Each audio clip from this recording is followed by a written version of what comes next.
विश्वभर 3,25,72,892 dose corona विरुद्ध खोप लगाइयो।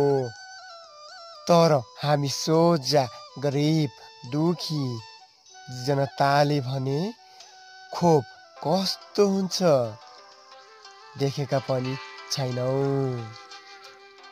यी प्रतिनिधि अथवा नेता कसले बनायो? त्यही जनताको मतदानले गर्दा नेता बनेका। तर आज आएर नेता, कर्मचारी, स्वास्थ्यकर्मी, जनताले खोप लगाउने अनि पछाडि पर्ने उही जनता। हिजो आज झन् कोरोनाबाट मर्नेको सङ्ख्या उकालो लागेको छ। तर लकडाउन खुलाउने कस्तो सरकार हुन पनि हो। सरकारको किडनी नै छैन भने के दिमाग होला र। साथीहरू दुईटै टिकटक हेर्नुहोस् है। यदि मन पऱ्यो भिडियोलाई लाइक गर्नुहोस्, च्यानललाई सब्सक्राइब गर्नुहोस्।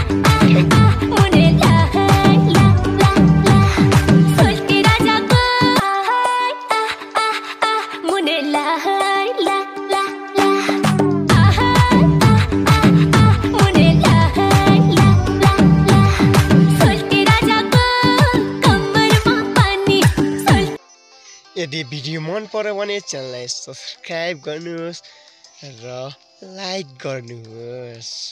Thank you.